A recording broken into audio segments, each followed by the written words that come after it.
Hi guys, this is Shilpa Mittal और ये video 10th class के स्टूडेंट्स के लिए है। हमने अपनी एक्सरसाइज 9.1 स्टार्ट कर दी है। इसमें क्वेश्चन नंबर 3 तक मैंने आपको बता दिया था। 4th और 5th आपका होमवर्क है एंड आज हम क्वेश्चन नंबर 6 का सॉल्यूशन देखेंगे। पहले हम क्वेश्चन नंबर 6 समझ लेते। एक 30 मीटर ऊंची बिल्डिंग है, इमारत है, भवन है और उससे कुछ दूरी पर एक लड़का खड़ा है जिसकी हाइट है 1.5 मीटर। उसकी आंखों से लेकर बिल्डिंग के शिखर बिंदु तक जो एंगल ऑफ एलिवेशन या उन्नयन कोण जो बन रहा है वो 30 डिग्री का बन रहा है। कुछ देर बाद वो लड़का कुछ दूरी तय करके बिल्डिंग की तरफ जाता है और एक पॉइंट पे आके रुक जाता है।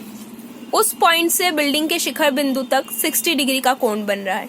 अब हमें ये पता करना है कि उस लड़के ने कितनी दूरी चलकर तय करी है। तो ये डायग्राम है आपका। ये लड़का है, पहले ये इस पॉइंट पे था, कुछ दूर वॉक करके वो इस पॉइंट पे पहुंचा। हमें इन्हीं दोनों पॉइंट्स के बीच का डिस्टेंस निकालना है, दूरी निकालनी है। ये आपकी 30 मीटर लंबी बिल्डिंग है और 1.5 मीटर इस लड़के की हाइट है।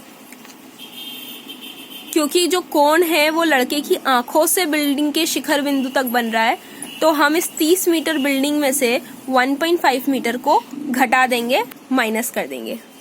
हमने मान लिया कि लड़का पहले एस बिंदु पे खड़ा था, चल के वो टी बिंदु तक आया और पी आर का मान हम कैसे निकालेंगे, पी आर का मान हम कैसे निकालेंगे, इस 30 मीटर में से 1.5 मीटर को माइनस करके, तो हमारे पास बचता है 28.5 मीटर। क्योंकि ये दशमलव में है, आपको इस बिंदु को पॉइंट को हटाना है, तो पॉइंट हटता है तो नीचे 10 बढ़ गया और जब इन दोनों को 5 के टेबल से हम काटेंगे एक दूसरे से तो 57/2 ये आपके पी आर का मान आ जाएगा। अब पहला ट्राइंगल हम ले रहे हैं पी ए आर, जिसमें 30 डिग्री का कोण बन रहा है। हमारे पास लंब का मान है, आधार हमको निकालना है, तो लंब बटे आधार tan थीटा का फॉर्मूला होता है, इसलिए हमने 10 का यूज कर लिया। 10 30 पी आर अपॉन में ए आर। हमने मान सबके रख दिए। पी आर का मान 57/2, ए आर पहले के जैसा 10 30 का मान 1/√3। तिर्यक गुणा विधि करी, जिसे हम क्रॉस मल्टीप्लीकेशन भी कहते हैं, तो ए आर का मान आया 57√3/2।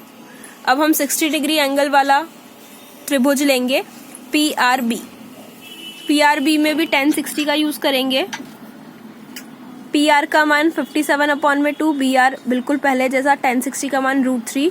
तिर्यक गुणा विधि करी जिससे बी आर का मान निकला 57/2√3। बट क्योंकि ये ए आर के मान जैसा नहीं है, अपॉन में 2 आना चाहिए, साथ में √3 आना चाहिए, उसके जैसा नहीं है, तो इसको हम उसके जैसा बनाते हैं। कैसे बनाते हैं? हमने 57 को लिख दिया 19 गुणा 3। 19 का पहाड़ा जब हम 3 बार बोलेंगे तो 57 आएगा, इसलिए हमने इसको 19 गुणित 3 लिख दिया। इस सामान्य से 3 को हम √3 करके 2 बार लिख सकते हैं, क्योंकि जब इन दोनों का गुणा होगा तो ये सिंपल 3 में बदल जाएंगे। फिर यहाँ √3 से ये √3 कैंसिल हो गया, तो ऊपर बचा 19√3 और नीचे बचा 2। ये बी आर का मान है। अब डिस्टेंस निकालने के लिए हमें ए आर में से बी आर को माइनस करना पड़ेगा। तो हमने ए आर में से बी आर को माइनस किया, 57√3 में से 19√3/2 का माइनस किया। आप देख सकते हैं दोनों का हर मान जो है, डिनोमिनेटर जो है सेम है, तो एलसीएम लेने की जरूरत नहीं है, एक ही बार 2 आ जाएगा। 57 में से 19 को घटा दिया तो 38 बचा। 38 को हम 19 गुणित 2 लिख सकते हैं, √3 एज इट इज अपॉन में 2 एज इट इज। 2 से 2 कैंसिल हो गया, तो हमारे पास बचा 19√3। मतलब वो लड़का 19√3 डिस्टेंस तय करके बिल्डिंग की तरफ बढ़ा था। यही हमें निकालना था। हमारा क्वेश्चन यहाँ पर पूरा हो चुका है। अगर आपको इस क्वेश्चन में कोई भी प्रॉब्लम आती है तो आप मुझसे कमेंट सेक्शन में कमेंट करके पूछ सकते हैं। क्वेश्चन नंबर 7 आप लोगों का होमवर्क है। Thank you.